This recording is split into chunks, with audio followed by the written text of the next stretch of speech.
right, what's up, guys? What is going down? Well, welcome back to another Moto Monday. Let's see who we got going down in the live chat tonight. We got Deegs. What up? What up? We got Woodcrafts. We got Eric D. Brian. What up, brother? MX Tips. What is going down? Chris P. What up? What up? Big Chris. Yo, how's everybody's weekend, man? I had a good weekend, man. We had a few things, a couple of bumps in the road come up, but overall I had a really good weekend, especially with the ride day we had. They haven't did this in a while, and I know everybody, it's kind of all you guys are, here every week. Throw it up where you're from. Let's just get it up in here. Let's see where everybody's from. We got Xanon jumping in there. What's up, brother? Hope you're doing well. DK Big Feist is jumping in here, but throw it up. Let us know what state you're in, what city, and then we'll jump right in. So tonight, let's see, because Supercross season is not here yet, outdoor season's done. I'm like, man, what? Because we usually talk about those things for a little bit, and then we'll kind of open it up to the live Q&A. And I'm like, man, do something different. So this week, and maybe I can try to think of something different each week. But this week, I was like, you know what? How many of you guys are even in the chat, or that would be even interested in learning? Well, not learning, but being interested in just hearing some freestyle motocross tips. Because that's what I think I'm doing. I'm going to pick two tricks. We're going to go, and I'm just going to give you some trick tips on two things. Hey, and if you guys are down with it, let me know. And if not, hey, maybe somebody is going to click on this video, next week, the week after, and then they're going to be like, hey, dude, I'm down with that. I want to know about it. So just trying to think about different things that we can chit chat about, and just make this place a place that, I can give back some information. So let me see. I'm going to jump in here and just give you guys a shout out where you're from. And then I'll do a couple quick announcements. Let's see. I don't want to miss anybody. Yeah, Brian's saying Midwest Extreme was on point. It was. So that was the track we were ripping at over the weekend, and it was on point. All right, let me see. Pittsburgh, PA. Chris P coming all the way from Pittsburgh, so that's cool. East Coaster right there. About 6 hours from where I grew up, or maybe 6 or 7 hours, I'd say. We got Perth. Deegs all the way from Perth, upstate New York. That's sweet. So we were just up there not too long ago. We got Glenn here. Give me some shout outs. What up? What up? Let's see. Here, wait. Brian's got a question, so I'm gonna jump back to that. So yeah, I'm gonna jump on that. So I'm gonna save that. First question of the night is going to Brian. I think this first one we seen. We got Sydney, Bang Bang, or Big Bang, not Bang Bang. We got Big Bang from Sydney, Australia. We got Woodcrafts from Rhode Island, Minnesota, Lee Summit, Mays Landing, Perth again. That's Deegs. Grandview. What up? So this is cool. I think it's cool, man. This is what's pretty sweet about doing these live chats. Man, we have people from all over the world, all over the country. A couple of local boys on here. So really cool. So, hey, once again, big shout out for everybody being here. We got the Wild Drift coming all the way from St. Louis, so that's pretty close. He's almost a local boy. A couple hours up the road. But quick few announcements. I don't even have that many announcements, but the only thing I really got to mention is the October 23rd class is the next R4MX class. It's the last small group class here in the Midwest. I'm going to put it on the website tomorrow.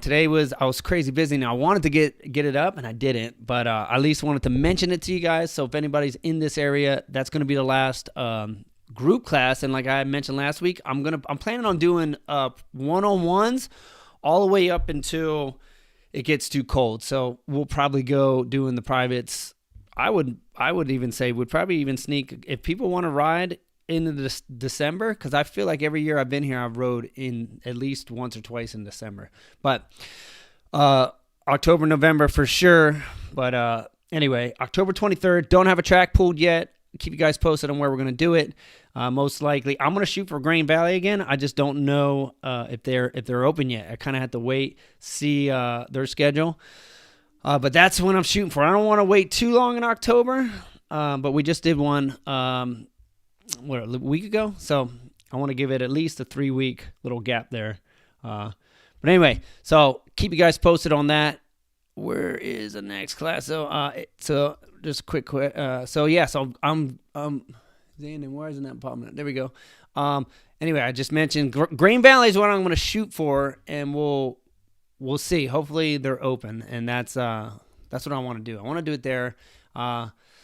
Anyway, I talked to you. So basically, last month we did the class at Hillsdale, and I had to go drop the keys off today to Chip, track owner, the keys to the tractor and the water truck and all that stuff. But anyway, we're gonna get that water truck fixed. So if Green Valley ain't open, that track's always available. And last month we had the water truck blowout. We weren't able to get any water down. Well, a very minimum, and it dried out, and it was actually really dry. He's going to basically hit me up. We're going to go down there together. I'm going to help him fix it. So we're going to have that thing dialed in, and we'll hopefully have it dialed in before the 23rd, just in case Green Valley's not available. Want to make sure if I do it at Hillsdale again that we get that track dialed in, because that track is actually really fun. I actually really like that track, but it's like any track. When it's dry and the conditions aren't mint, it's not as fun as it can be. But anyway, I'll keep you guys posted on all that. Other than that, we had a really good day, as Brian was mentioning. I'm going to scroll back up to... Actually, I'm not going to jump on his question yet, because we're going to talk about these trick tips. Then we're going to get into questions. But as Brian mentioned, we were at Midwest Extreme Park, and if you're close to this area and you had not been to the new track, you need to go. I believe there might be open this weekend. I think I'm hearing that, right? That this weekend's the last one before they're shut for the year. So if you haven't been there, you need to go. I think it's this month. I think it's this weekend. I'm going if it's this weekend. But anyway, the new track is sick. It's super sick. They switched directions. They're running it backwards, and it's super jumpy. It's got tons of jumps. It's got a cool rhythm section. It's just fun. It's so fun. We had such a good day. No dust. Wet all day. Overcast. And I just had a really good day. And then right at the end of the day, Brian left. He was smart. He's like, dude, it's going to rain. I'm loading up my bike. I'm out of here. Jacob, his nephew went down. Like, he's not hurt. But they were all like, hey, we're out of here. And I'm like, I'm going to sneak one more in before the rain. So I went back out. Sure enough, on my last moto, it starts raining. And I'm like, I cut off a lap early because I'm like, dude, when it dumps in the Midwest, it dumps. So I'm like, I'm going to load up. So as soon as I started getting the spots, I took off, went back to the truck, and I'm like, I'm going to load up for it like pours because I don't want to get like hammered on. Jumped in the truck, because I was parked on this weird little off camera, and I wanted to move my truck down so I could just roll my bike in real easy. And I went to move the truck, nothing. And I'm like, dude, how's my battery dead? So I thought my battery's dead, but it wasn't a battery. Starter went out at the track, 50 minutes from my house. And then it just turned into like, so I'm thinking, whatever, I got AAA. I'll call them up and they rip me home, no problem. It just turned into like I was at the track probably, I didn't get home till like 7 something. I think I text Brian at like, what time did I text you? Like 7:15, 7:30. I'm like, dude, I just got home on the track. I was there all day long. Called AAA. They're like, we're sending someone. I waited like an hour and a half, and then they hit me back up. They said, never mind, we can't get to you. Sorry. Go hire someone else and then reimburse or invoice us, and we'll reimburse you. And I'm like, what? So then I called another guy at the track was cool enough to let me use it. So AMA, I didn't know this. AMA has roadside assistance. I don't have an AMA card, but he did. And he's like, hey, you could use mine. We called them. They did the same exact thing to me. They said, yeah, we're sending someone. Hour and a half later, called me up, said, hey, can't do it. Got to wait till tomorrow morning. So I sat there all day waiting to get towed out of there, and it never happened. Anyway, they got the truck out of here this morning, got a new starter in it. So we're back in the game. Thanks to Brian and Jacob's dad, hooked it up. So big shout out for the boys coming through. I got it in there first thing this morning. Thing was done in like 2 hours. So super stoked. So shout out to the boys for taking care of me. But anyway, great day of riding. And it even with the truck issues, it didn't even matter. I still had fun, and even though I was stuck at the track, I'll say this about because now as I spend more time at the motocross tracks, I get to know more people and really realize it's a small community here in the Midwest. You see the same people a lot at the tracks. But I will say this, the people that I have met at the tracks here are so down to earth, and like I got to kick it. I was at the track all day, but I hung out with a bunch of cool people. So shout out to everybody Midwest that I was kicking it with, and just talking moto. We had a good time. So it turned out to be just a time to get to know people. So it was all good. All right. So we're going to jump in and do something new. Let's talk about freestyle. A couple tips on some tricks. And then we'll open it up and we'll do the live Q&A like we always do. And you can send in, so I see already you guys are throwing up some of your questions. So you can send in normal questions. You can send in questions that have to do with the tricks, whatever you want to do. But I'm going to start with, now I got to find these pictures, and I didn't label them like I always don't. So if I pull up something that's wrong, I'll have to fix it. And you might not be able to see my face here because I'm going to blow up the trick really big so you guys can see what I'm talking about. But I'm going to start with I think this is going to be a lazy boy. So I'm going to start with a lazy boy and a couple things to talk about on a lazy boy that will help. And this is for like, hey, if you're, if you've been riding freestyle, some of these might, even if you know this trick, some of these might help you. Or if you're just getting into freestyle and you want to learn freestyle, hopefully these are helpful. So, all right, so this is my Honda that I wish I never sold.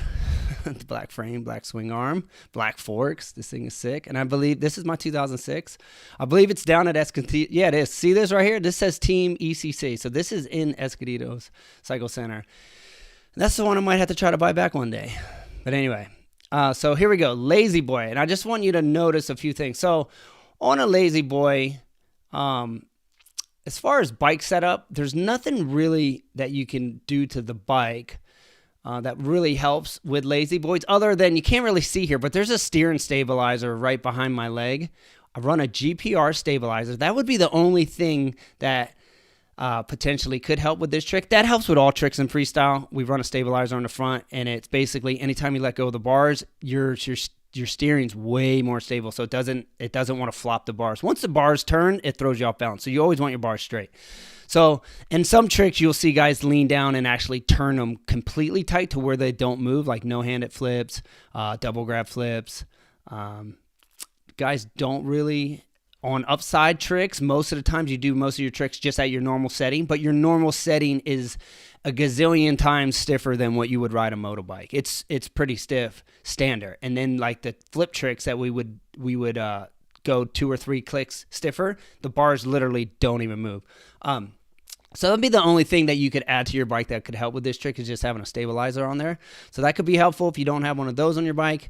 But the key to doing this trick well is what I've learned is getting, like, just look at my placement of my hips. You have to get as far forward, like literally, like when you leave the ramp,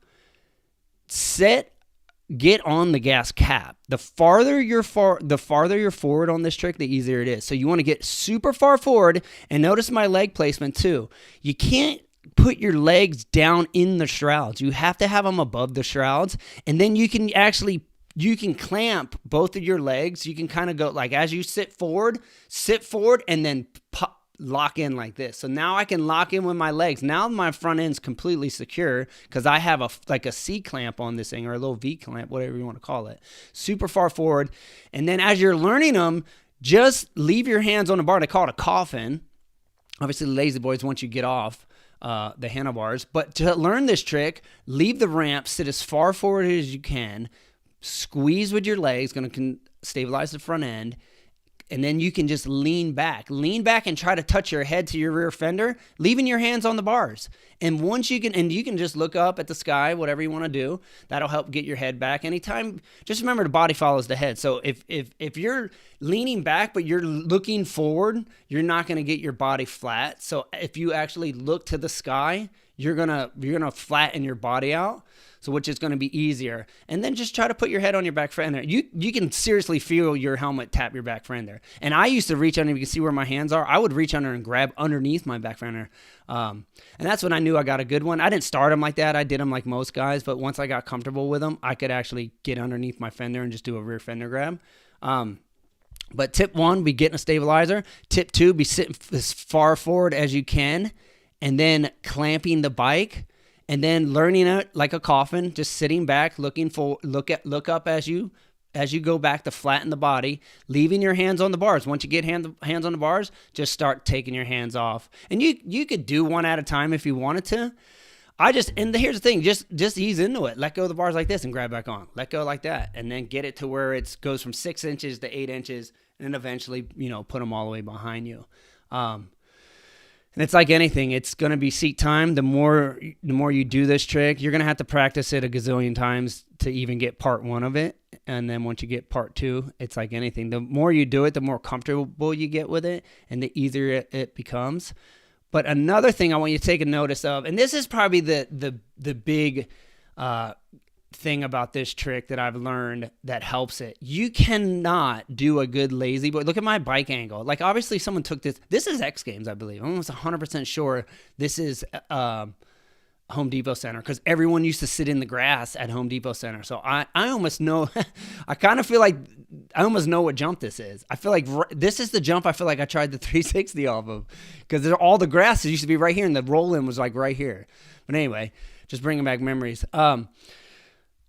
What was I going with that? Oh, the thing that really helps, look at the angle of the bike. Like I said, it's a overhead shot, so you're kind of looking, you're not really looking at the side, but notice how the front end's down. That helps big time on a lazy boy. If you are even level or if you're front end high, it's almost, dude, it's so hard to lay back on a lazy boy if your front end's even up 6 inches. Like, to be honest with you, if I jumped and my front end was too high, I couldn't even let my hands off because I can't lay back. So notice when I drop the front end of the bike, see how this kicks up like a recliner? That gives me the ability to lay back and hit my seat and fender as a security that I'm not going to fall off the back of my bike. So what I've learned in doing this trick, and this trick, I really like doing lazy boys. I'm going to pull up another one because you can see it better here. See the angle of the bike? The front end way down. You can see me, same thing. Look where the legs are again. They're not in the shrouds. If you get your feet in the shrouds, you're going to try to get back on your bike and you're going to get your feet caught. You got to be above. So above, and we used to run a little bit of grip tape here. Mostly it was for doing along the side of the forks. Can you guys even see this little hand here? I see it. I'm like moving it around talking like you can see it. I don't even know if you can see it. But you can see it. We ran grip tape on the side of the forks, which really was for doing cliffhangers. You put your feet against it. But you would actually still hit it with your pants, so it still helps. So that's another thing you could add to the bike.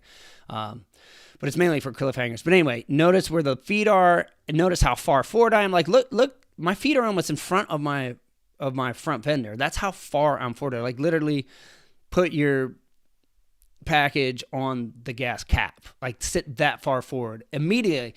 Freestyle is like this. The sooner you leave the ramp, the sooner you start, or as you leave the ramp, the sooner you start the trick, the easier the trick is. So as soon as you leave, go forward. But the trick is to get this thing to dive like this. And what I've learned, it's a little bit advanced. And if you're just learning, it might be harder for me if you're just learning how to jump ramps. But once you get comfortable on the ramp, you know your bike, you know your suspension, you can start playing with the throttle. Like, I used to get my bike like this from chopping it. I come off the lip, and I'd only do it on this trick, and sometimes I'd mess with it a little bit on cliffhangers, because cliffhangers were easy if your front end was down too. But I did it, of all the tricks I do, I did it off with a lazy boy the most. So meaning, like, I'd come up to the lip instead of going and powering off the lip. So right as I got to the top, I go and I cut it right here. That right before my back end was about to leave the lip, I'd back out and go and then what's that do? Anytime you come into a lip and you leave it, you can't see my hand, you leave it with no gas, it automatically wants to, the suspension unloads a little bit faster and it puts you into a baby nosedive. So that's a little bit more advanced, but if you can learn that type of throttle control off the ramp and get comfortable with doing it, it's going to put you into a nosedive immediately. And the second that bike dives and you sit forward and touch up here, you're going to be in this position automatically. Now you have that ability to lean back and put your back and your head on this slight slope, which to me is security. If I level that bike out, and when I lean back, it feels like I'm going to fall off the back of my bike because there's nothing there. And if the front end's up high, 6 inches, just 6 inches. If it's up like this, forget it. You're never going to do it.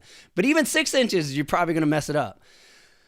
You feel like you're going to fall off the back of the bike because there's nothing there. So that little bit of nosedive is key on a lazy boy. So I would definitely just work on sitting forward immediately as soon as you leave the ramp to start getting the front end to dive on its own.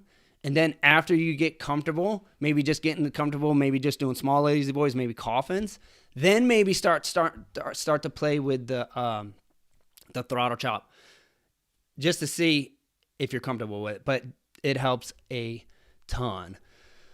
So that is my trick tips for lazy boys. And now we're going to move on to... And is that stuff helpful? I mean, like, how many of you guys even like into learning or hearing? I mean, even if you don't want to learn tricks, it's cool just to hear about freestyle tricks and how these little things matter, and you learn these things as you go. Anyway, I love freestyle, and I actually want to coach freestyle one day. I think it'd be fun to share, because this is it. Like, think about, for 20 years, I gained all this knowledge and understanding of how to do tricks on dirt bikes. It's like, I share just motocross fundamentals, riding, and I love it. I love coaching. I love it. And I'm like, I want to give back what I learned in freestyle too. It's like I'm able to give back just in riding in general, which is awesome. But it's like I feel like I have so much that I want to give in freestyle. So hope I can find some freestylers one day that want to learn some stuff, because it'd be fun to share all this stuff that I've figured out through the years that's helped me. Anyway. All right. So Shaolin, this was my trick. It's a bar hop, but basically we called it a Shaolin because we opened up the legs. Kind of like basically it's where I got the nickname Kung Fu Feist. Shaolin was the old Shaolin. So I don't know. You guys know Shaolin monks, Shaolin temple? That's where that came from. That's why I named it Shaolin. It's like a double front kick. So it's like Kung Fu right here. So basically what you have to do is you need to learn a bar hop first. If you can bar hop, this is just a variation of a bar hop. And it's basically, you have to do a straddle. But as far as, excuse me, man, I'm burping up my dinner. I was grubbing. Mel actually cooked some pretty good dinner tonight. I'm going to give her a little shout out for dinner. All right, so as far as bike setup goes for a Shaolin, the things I would recommend first is notice the height of my bars. I ran the highest bend bar possible my whole entire freestyle career, just because if you guys would look at this bend bar and you would look at the bar that's on my bike right now, the bar that's on my bike right now is my moto bike is almost flat. So that basically, the gap between my hands, the triple clamp, and my feet, there is none. It's flat. You know what I'm saying? So if I can raise my hands up, now I have a small little dip. See that little dip in there? Now I'm creating a little bit of space. So you got to get a high bend bar on if you want to do bar over the bar type tricks. So tip one, get yourself a high bend bar. And notice right here, did anybody say you could see the, let me just scroll for a second. Can any of you guys see that little hand? I'm just looking. Anyone see the hand? Anyway, hopefully you can see the hand, because I'm putting the hand where I'm trying to talk about. You probably can't even see it, can you? I don't know. Anyway, look on the right side of my handlebars. If you can't see my little arrow, I'm pointing at it. That's my throttle cable. Notice my clutch cable. You can't even see it. Where's the throttle cable at? It's on the bar. See that? That's a zip tie right there. Zip tying the bar. So you have to zip tie all your cables, minus your front brake, because you can't do that one. You need to zip tie those things out the way, because you will get your feet caught on those things. And if you kick your throttle cable, sketchy, because I've seen people kick them and it send their bike, the bike on, and then now you're wide open in the air and about to land with the gas is on. So get those things out the way. Tip number 2 is zip tie the throttle cables down. And you got to be careful how you do it. Don't just go wrench the thing down to where your throttle just feels like terrible. You got to try to get them down, but at the same time, make sure your throttle cable is not going to be getting stuck up and bunchy. And the last thing as far as bike setup goes, as you can see here, I don't have any bar pad on there. I don't recommend that just because, and you could talk to Brian about this, because Big Brian he went OJ. We both went OJ on this jump. There's a really small jump out there. Brian OJ'd, and he smacked his throat on his crossbar pad this weekend, and he had a pad on, and he'll tell you how bad it hurt.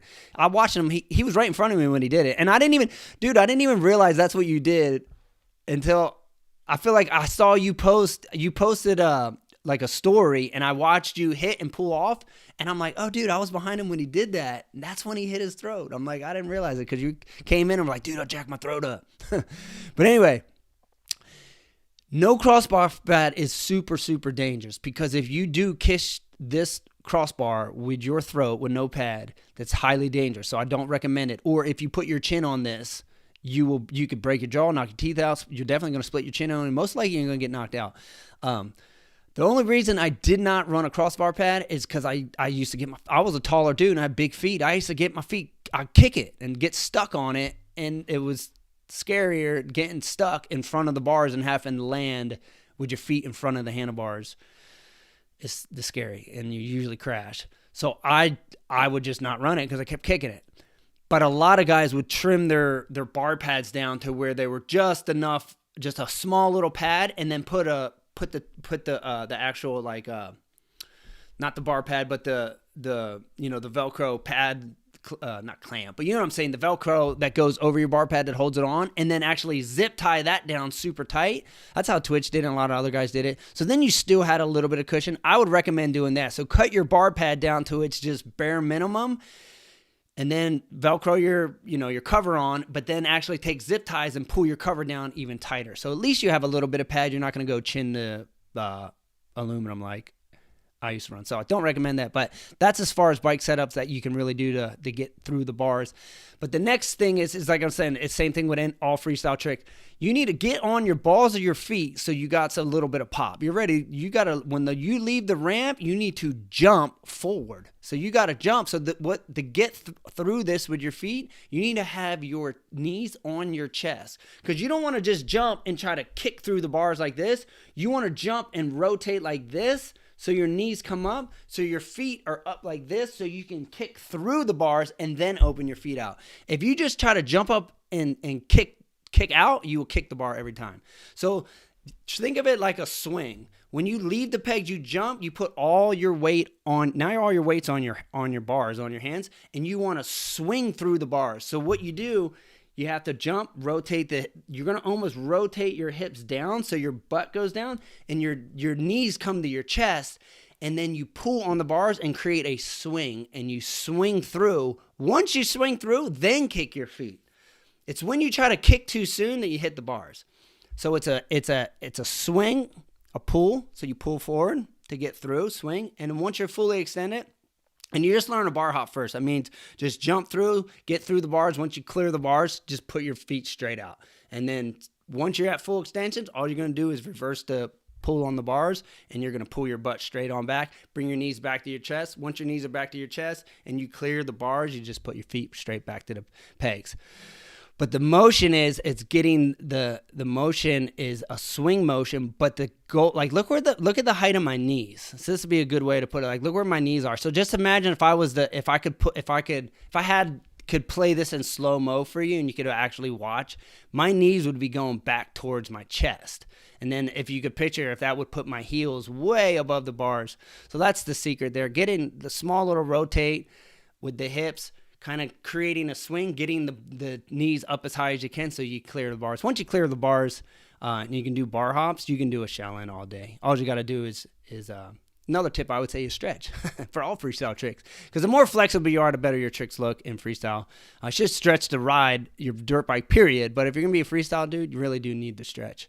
Once you're clear and you get forward, and I actually got these pretty good. I think I have another picture. Let me see.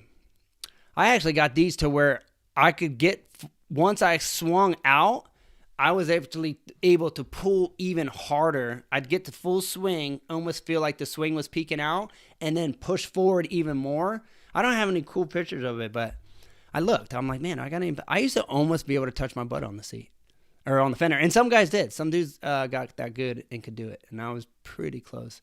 Yeah, like you could see in this photo, it's a little bit closer, but same type of thing, rotating through, and then once you're through, you're pulling yourself through, pushing on the bars, pushing your hips out. And then see how, remember I said how the hips rotate? Like look at the angle of my butt. That's rotating. So if I was to pull those knees in, that's what I'm saying. You got to rotate those hips a little bit, pivot those things, get those knees up so you can clear those bars.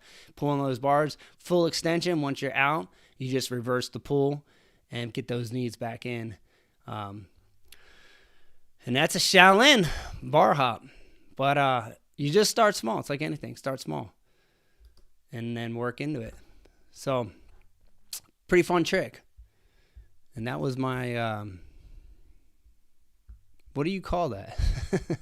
Not your down payment, but what do you call when you give something to the sport? That's the only trick I got the name. You don't get to name a trick unless you invent it, and that was the only one I invented. Everybody else did everything, named it, and I just did it after they did it. All right, so we're going to jump in and do some live Q&A. So, hey, if you're new here, thanks for being here, and see how I'm going to pull up Brian's question. See how he does the question marks? That's just going to help me see your question amongst all the other comments. But we'll jump in. If you have any tips, if you have any questions on those tricks or any other tricks too, let me know. And if you think this is cool, you're like, hey, dude, digging because maybe we can do this like every couple of weeks or pick a trick and talk about it. Or maybe we can just do some tips on riding. I don't know. I'm just trying to think of cool things that we could maybe, since we don't have like the Supercross and the motocross to talk about like we normally do. What could we talk about that could be helpful for you guys? So I thought, well, hey, maybe somebody's interested in learning a few things that might help them on the freestyle or on the ramps. All right, so we'll jump right in and then we'll bang out some questions. So let's see. Brian says, have some tips on balance, front and rear braking. I need to use my rear brake more. All right, so he says, all right, so basically, do I have any tips on front and rear braking? I need to use my rear brake more. So here's when it comes to braking, I actually feel like I use my front brake more because it feels like the bike stops faster with the front brake. So basically, 4 ways to slow your bike down. You got your front brake, you got your rear brake, you got your gearbox, and you can downshift. And when I say gearbox, meaning the engine brake, that means when we want to brake and slow down, we want to leave the clutch out. We don't want to pull in the clutch because now we're kind of fighting ourselves. If we leave the clutch out, the engine brake and the bike itself will go ka-ka, and slow the bike down. So Brian's saying he needs to use his rear brake more. The thing with rear brake is, I would just try to do some of those braking drills that we ran through in class. If you need to practice, this is the best way to practice anything. When you realize like, hey, here's an area I need to focus on. If it's braking, then let's set up those cones next time we're at, maybe this weekend, bring some cones out to Midwest Extreme, and maybe in between our motos, we'll go out by the arena cross track and we'll just run some braking drills. Because that's if you just focus on like, hey, this is an area I need to, that's how you get better. You just put some focus. It's practice with purpose. It's knowing where I need to put some energy and focus on it, and you'll get better in that area.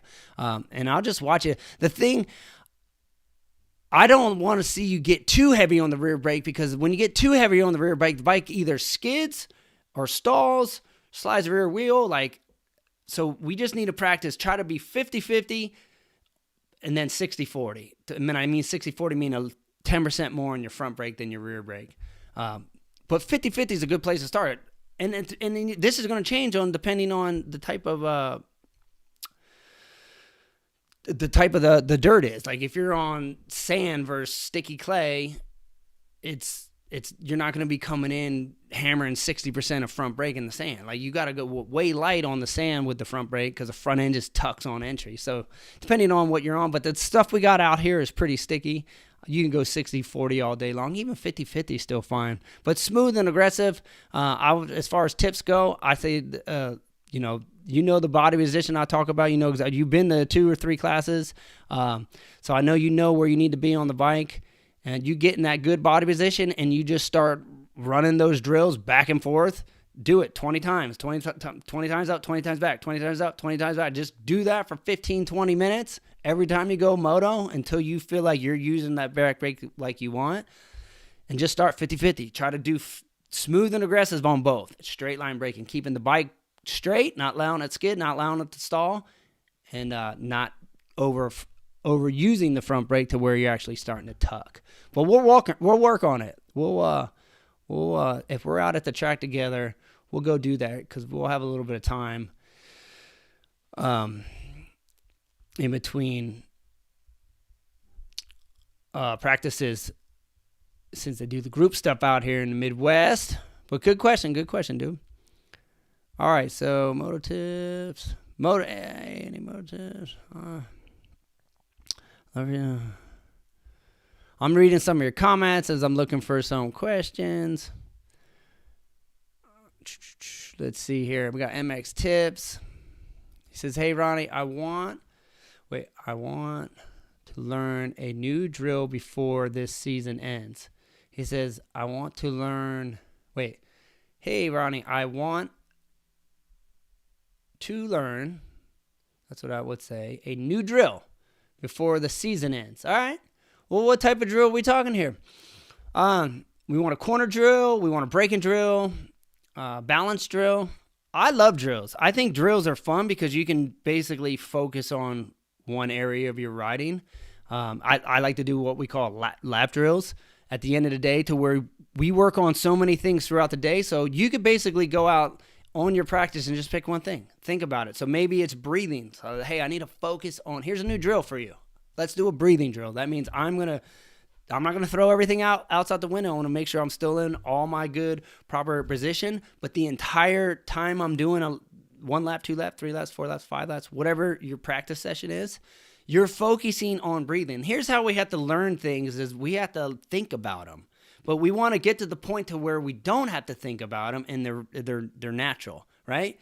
So when you're learning something, you almost have you got to be like, oh, I got to focus on it. So now hopefully everything else is staying in place. Arms are up and out, arms are loose. You're on the balls of your feet, hips are back, heads forward, eyes are up. You're doing the fundamentals, right? But now let me focus. Let me think about my breathing. And now you want to get same as if you were going to go on a jog. If you're going on a jog, you would breathe like that.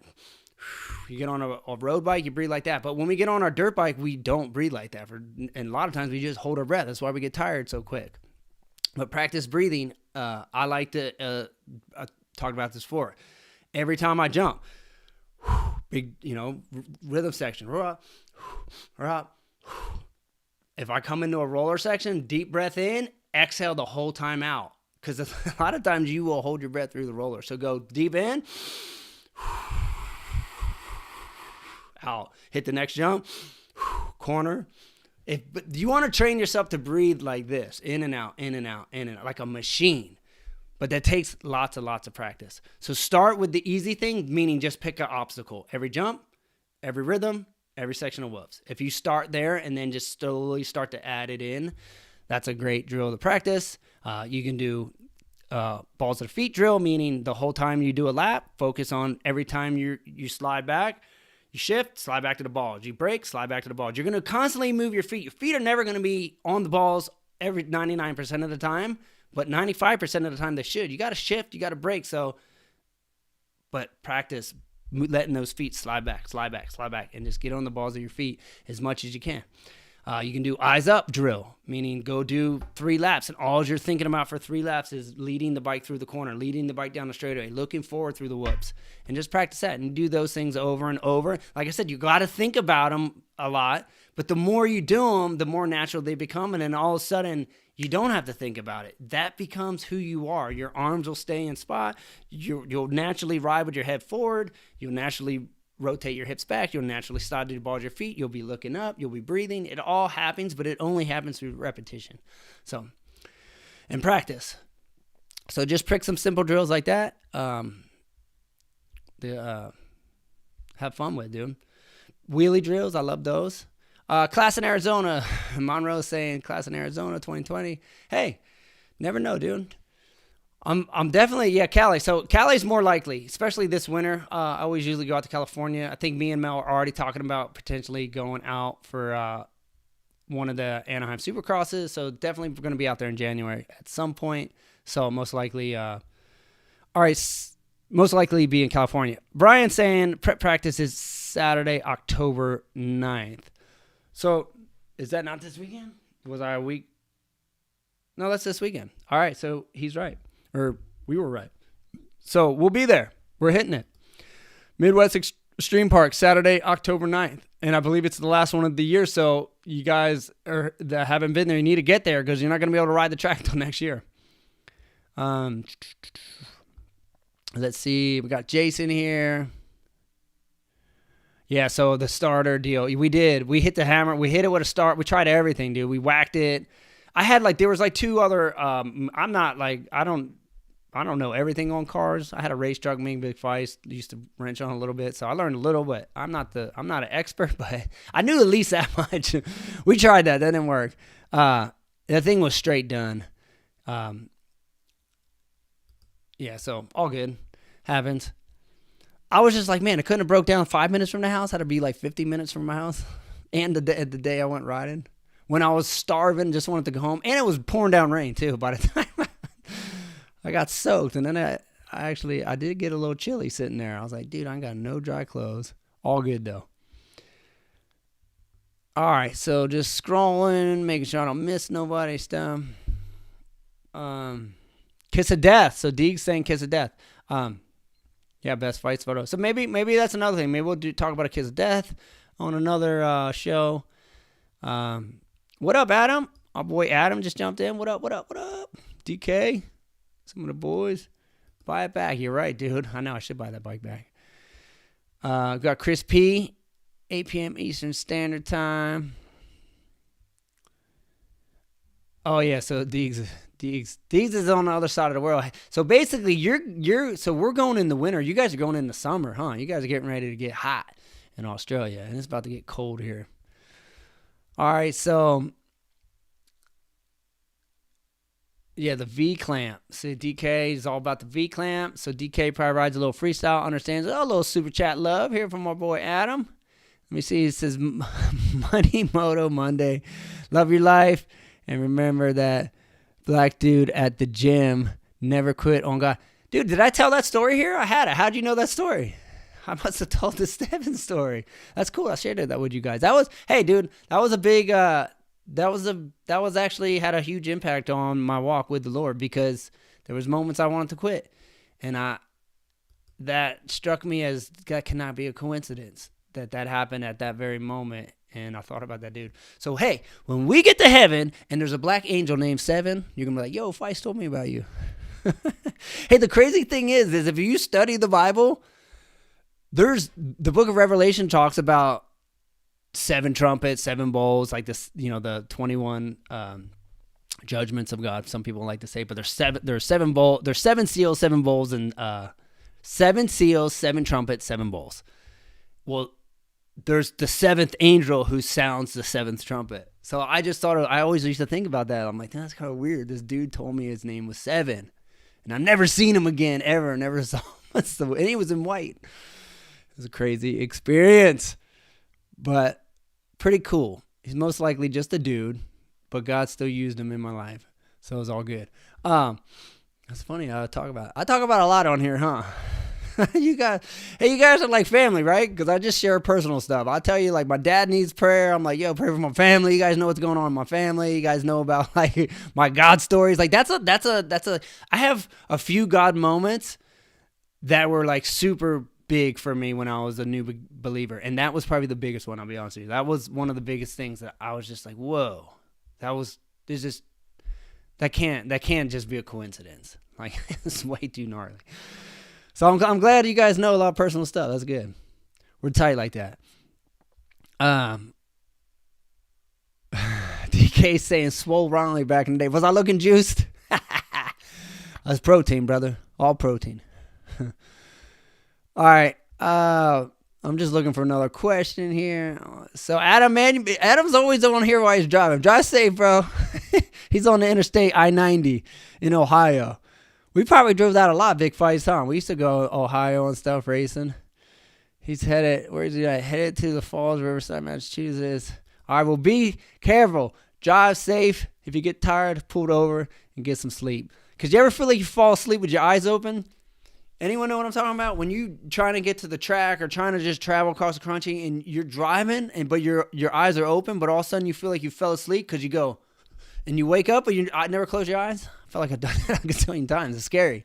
So don't do one of those, bro. All right, we got Deegs here. He says, hey, Feist, do you prefer 4-stroke or 2-stroke for freestyle? That's a good question.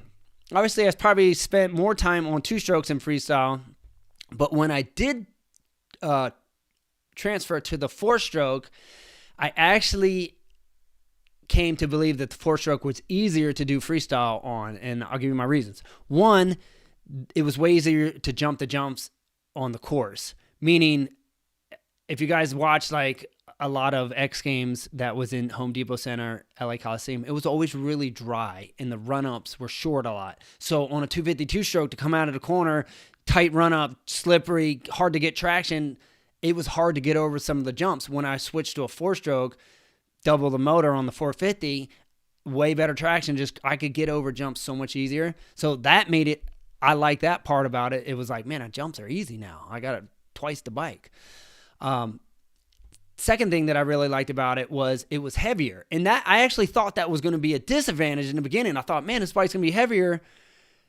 Man, and a lot of people didn't change because they thought, I need a light bike, I got to throw around. But in my opinion, the heavier bike's better because it's more stable. So meaning when I move around, take my hands off, jump back, do something, the bike doesn't want to float. It has more weight, so it stays in its spot. So the heavier bike, in my opinion, was easier to do tricks on because it was more stable. And if you actually talk to any pro BMX riders, they all ride heavier bikes. They'll tell you lighter bikes too, it moves around too much. And it makes sense. I'm like, dude, I learned that being a freestyle guy on motorcycles, that I believe a heavier bike is a more stable, more control bike to do tricks on.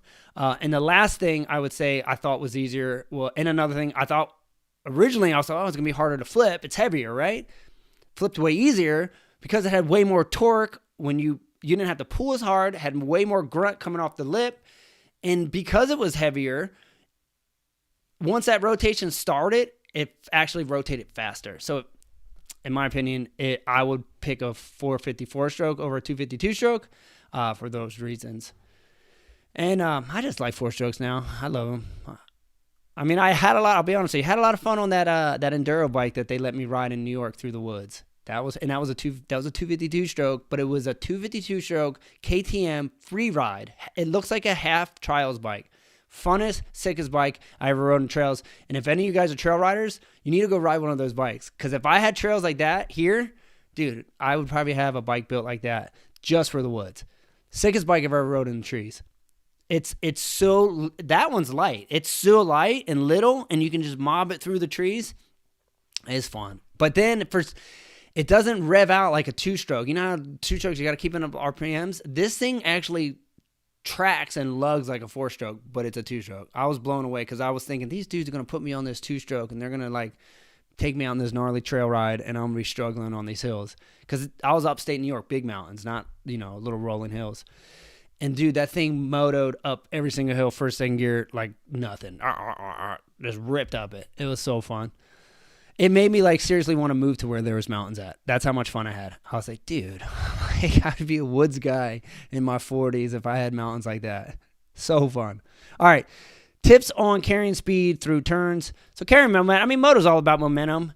Tips on carrying speed is that you try not to break your momentum. And most of the time we break our momentum because we over brake. We come in and we give it too much brake and we kill the momentum. So you want to carry roll speed. Come hot down the straightaway, get your braking done, and then get off the brakes. Carry that, let that roll speed set in as you're setting up, and then roll back into it gently. Don't pick it up too fast. You got to be smooth and patient. When we go too fast, too quick, we break the rear end and we spin, and then we get off, cause a mistake, and then we got to fix a mistake, lose a half a second. But just try to train your arm to go, or your hand to go. So that's why I like those little circle track drills, or even you can set up a figure 8 track, or just pick a corner. Just pick a corner and practice going. rolling. So come in, get your braking done, set up, roll speed, and then as soon as you get ready to roll back in, try to pick it up. But so it should be like 10, 20, 30, 40, 50, 60, all the way to 100. It shouldn't come in and go, wah, and explode it too fast, too quick. Roll into it. And you train your arm to do that. And get that down nice and smooth. But I feel like a lot of where we kill momentum is we overbrake. Some will come in super hot, slam the brakes, skid, get the bike sideways, kill all the momentum, then take back off. Or just overbrake, period, to where we brake so much, we come in, we slow down so much, and then we got to pick up all our speed. So a drill, here's a drill. This will teach you how to carry roll speed. Pick a corner, preferably a rut. I like ones that you can even stand up all the way in for this drill because it's super fun. And then come down the straightaway hammering. Hammer as much as you can down the straightaway. Get your braking done. And then just pull in your clutch and stay up in your attack position, your braking position, and just roll through the corner and try to make the whole corner and out the corner and see how far you can roll out the corner with no gas. So you need the rut. That's why you need the rut for the support. And a nice little tight turn's fun, but then you can kind of start to see how much roll speed. Because the thing about this, if you can come down that straightaway, pulling the clutch, that way your bike's this is just a drill. You're not doing this when you're moto. This is a drill. This is to teach you how to carry that roll speed through the corner. Come in there, pulling the clutch, and roll through it, and then see how far you roll down past the turn till you stop. The farther you can roll out, that means you're carrying more speed through that corner. So just keep practicing it until you keep beating yourself on exit. Like you roll out, say you stop 5 feet out of the corner. Then you can get 6 feet, 7 feet, 8 feet. The farther you can roll out, that means you're carrying more momentum down that straightaway into that corner and through that corner. And then once you get doing that, now all you're going to do is go back to braking, transition, roll speed, and then pick it back up. And then that's when you want to add that in. Train that hand to have that nice fluid. Think about like a NASCAR driver. A NASCAR driver ain't going to come in there and go, whoa, whoa, and punch it and slide the car like this, and then he's out of control, fix a mistake. That's the same thing with a moto dude. You want to come in and just explode. Come in smooth. Roll that chaos on. So just how the NASCAR guy has to go, whoa, and have that controlled foot pedal, same thing. I try to race off-road trucks. You got to do the same thing. If you get too aggressive, too fast in an off-road truck, you will do a 360 like that. You have to go, whoa. You have to train your foot to kind of go woo, smooth but aggressive, but smooth. And same thing, you train your hand to do that. So that's why you set up those little drills. So you can set up do two drills. Practice one where you're just focusing on this, and then go back to that other one where you're just focused on carrying that momentum, and then link the two together. And then you can do the other one where I talked about with Brian, just practicing braking, nice straight line braking. So you got 3 drills, and that's 3 parts of your corner. So you can do one. Do your braking drill, do your roll speed drill, do your exit, your rolling your gas smooth with your throttle control drill, and then put all 3 together and just practice the corner. Good stuff, dude. If you practice like that, when you're like putting focus on those types of fundamentals and techniques, and getting someone to film you. Make sure you're filming and watching, because you're going to learn a zillion times faster by watching yourself ride. And you have someone film you and watch you, and you study, and you're going to go whoop, way faster than if you just go out to the motor track every weekend and do 5 laps. Come in, hang out with your buddies, do 5 laps, hang out with your buddies. You just improve your bad habits, and you never really make any adjustments. You have to have what are we working on? There has to be some type of practice with purpose. What is the goal for today? What's the goal for the week? What's the goal for the month? What are we working on? We got to get better. And if you have that mindset going in, and where you're always constantly trying to improve, you will improve. No, regardless of what level you're at, you will improve. 100% guaranteed. All of us have the ability to improve. I don't care if you've been riding for 2 weeks, 6 months, 6 years, 30 years. I've been riding 35 years, and my goal is to still be smoother. And I'm trying to go a little faster these days. I was having fun this weekend, trying to pick up the pace. But my main goal is smoothness. I try to be smooth. I try to practice what I preach. I want to do, I know the fundamentals, and that I want to be smooth. I want to master them, be a master of the basics. I preach that, so I try to live what I preach. Walk the walk, right? Is that right? Walk the walk or walk the talk? What is it? All right. Tips on hitting ramps for the first time. I'm a vet A rider, raced my whole life. Will motor suspension work? All right, so motor suspension is not. Will it work? Yes, but it's, dude, to be honest with you, it's not that fun to session the ramp with motor suspension. Can you do it? Of course you can do it. But this would be my first tip for motor suspension is crank it all the way in as far as compression goes. So put your compression as far as it goes, put your forks and shock all the way in. And then you probably can leave your rebound where you ride it at track. I won't even really mess with it. But just know on freestyle, you're not really doing tricks right now. You just want to jump. You could just leave where you're at. But not a dead rebound to where your bike don't do nothing, but a little bit slower rebound. I used to run my rebound around 10 to 12 on a freestyle bike, which is not too far from a lot of moto people bikes. But anyway, a little bit slower just because a trick slows things down and makes it, you're not reacting as much, makes it a little bit easier for a trick. But anyway, stiffen up the suspension. So it will work, but it's not going to be ideal. If you had supercross suspension, arena cross suspension would be way better. If you had a freestyle setup, even better. But you got to work with what you got. So go for that. And as far as hitting the ramp goes, if you can jump a dirt bike, which you've been, you're vet A rider and you've been riding your whole life, you obviously can jump. You jump it no different than, as far as technique goes. As far as technique goes, you jump it the same. Body position the same, throttle, clutch control, everything's the same. You're going to power through it. You're going to be jump it like you would a dirt jump. The bike's not going to do anything crazy. The only thing's different that I'd say for freestyle is like, freestyle guys, we would like to come slower into the ramp and then power through it and try to get the suspension to go rah, but you don't have to do that your first time. Like you can just come up, jump it like if you were at a track and you saw, a 75-foot tabletop or a 65-foot tabletop and you were to come up and ride it, or jump it, just jump it like you normally jump it. But once you jumped it a couple of times, if you're trying to get that like little boost like a freestyle guy wants, we would come into it a little bit slower and then try to compress into the lip, like compress the suspension and then power through it because we want it to go rah and then pop it. So we were slow to aggressive to try to get a pop. Where you see mostly like moto style is they try to go fast towards the jump and then slow down and absorb the jump. So it's kind of the opposite of moto style. And I would say, I feel like in moto, you're always usually up a gear, like third gear. Like we used to jump the ramps in third, but we went to second and we did that because it revved more in second. Like I'm saying a standard 75, obviously you can't jump everything on a freestyle course in second, depending on distance, but a standard 75-foot ramp, we originally jumped those in third gear. Why? Because we were all racers and we were all hit it like a moto dude. And then Twitch was actually the first dude who jumped the ramp in second gear. And I remember he's like, dude, hit it in second. And I'm like, what? I'm like, you're jumping that thing in second? He's like, dude, it's way better. And I'm like, really? And he's like, and he was just boosting like way higher. I'm like, dude, he's getting way higher than us. So sure enough, we all tried it and come to find out, we're like, dude, second's way better. And it was just revved out a little bit more, a little bit stronger, and it just compressed the suspension and gave you a little bit extra pop. So depending on the size of ramp and jump you're starting on, most likely you're probably going to be in second. I wouldn't think you need to be in third for anything. But second gear, and if you have a nice big safe landing or a tabletop, if you can bud your ramp up, if you never jumped the ramp before and you have the ability to push it up to something, that's another thing I would...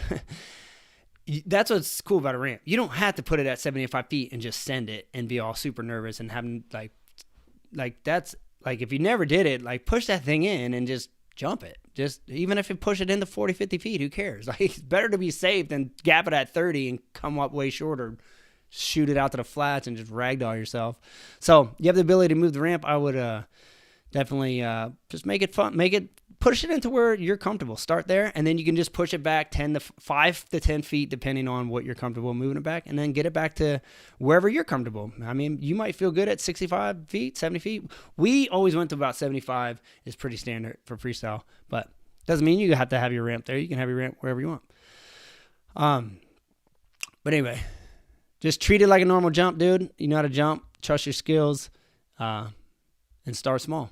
You'll be good. All right. Let's see.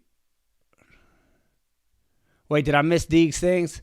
If I missed Deeg's things, someone said put a bunch of question marks. I must have missed Deeg's question. Corner drills, please. Are you talking about we want to talk about different corner drills? Well, we just kind of touched on that a little bit. So hopefully you jumped in and got that. Big Feist said deer hunting drills. Hey, it's deer hunting season, boy. We got to get going. Big Feist, hey, you got a deer today. I should have put up your picture, dude. Show your little Jersey buck. Or no, he got one last night. So Big Feist got a buck. He gets bucks every year, dude. He's always shooting deer right out the backyard. So if you guys have been following the story like week after week, you remember when I was home a couple weeks ago right after the New York trip? Well, remember the 9-pointer that I had on camera that was out back? I snuck out the back door and I was filming him. Big Feist got him. He's down. I knew you were going to kill that one because he's there every day. I'm like, Feist's going to kill that one. Anyway, so hopefully I get to do some hunting here pretty soon. I'm looking forward to it. I'm wanting it to cool down. It's actually, I had this on because I was out in the garage before I came in, and it was actually cooling down a little bit. It felt nice. I had the hoodie on. But now I'm hot, and I was already like, I got no t-shirt under this, so I can't just peel it off and sit here just all naked on you guys. So I'm sweating it out right now. I'm like, dude, I'm hot, but I don't got a t-shirt. So I'm going to tough it out. Oh, it's already 8 o'clock. What the heck, dude? All right, hey, I'm going to go super fast. Oh, my God, there's so many questions in here. I went slow tonight. Did I talk too much? It's probably because I went long on the freestyle stuff. All right, well, real quick, for Tucha, I talked about that. What happened to bar drag swag? I still got it. There's still a few left. There's only a few left. So if anybody wants bar drag swag t-shirt, go to the website, RonnieFaisstMX.com. Jump on it. There's seriously, I'm in the little mini warehouse right now. There's like one of each size except for triple XL. I think there's 3. Everything's almost sold out, but we got new stuff coming out. I've been working on some new stuff. Brian saw one of the new designs. I'll show it to him, but trying to get some things done here for the fall. Maybe get you guys. What do you guys like better? Like, give me some feedback. Do you like crew necks? Does you guys like? Because I don't have a crew neck in the line. I have hoodies. Would you prefer a crew neck or a hoodie? What do you guys like? Or both? But I feel like I got a lot of hoodies still. But anyway, we're trying to do some new stuff. All right, so real quick with Mark. He says, best tips for bike setup for taller riders. I'm 6'4". Man, I mean, you can always run a taller bar. I would just say, even though you're a taller rider, don't try to roll the bars forward past the forks. I see tall guys do that all the time, and I just know already because I used to ride my bars up over the forks. Your bike doesn't turn properly like that, and you will fight the ruts and the corners all day. And so just run a taller bend bar. You can get taller triple clamps. You can get, the ones that to set your offset to where they move forward. So there's a few little things. There's not too much you can really do other than taller bars, but just don't go. If your fork's like this, don't roll the bar like, can you see that? Forks like this, don't let the bar be like that. Let the bar be in line with the fork. Don't let it go like this.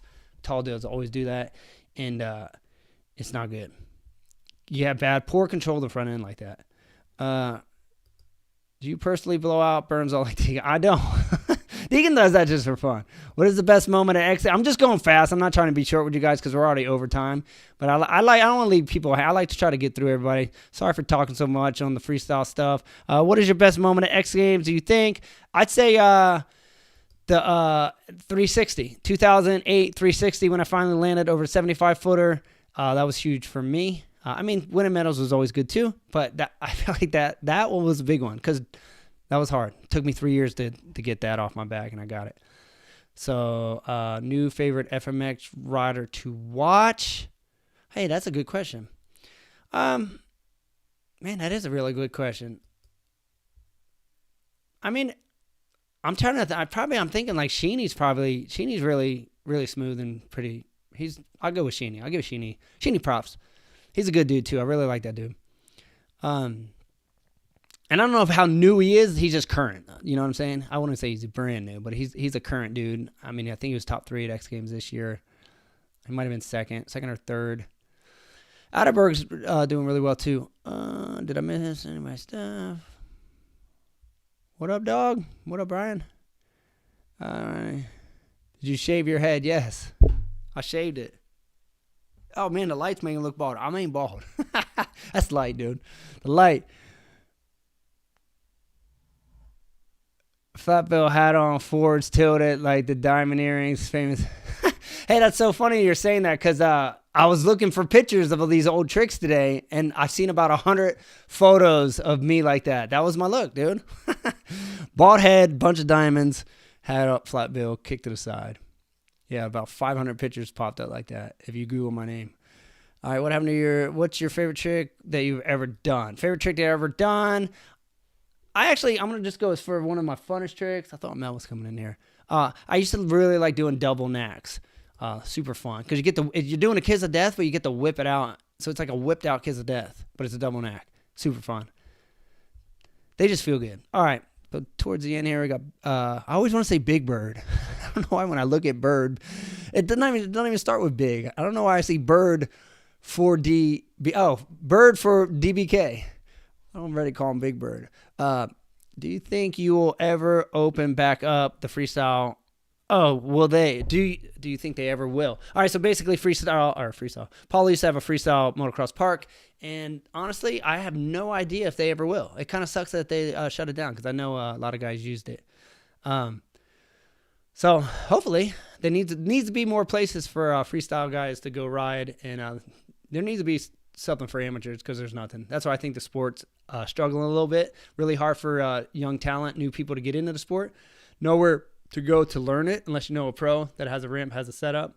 So it's tough sport to be in, and really honestly a tough sport to even come into right now, just being where it's at as far as where the tricks were.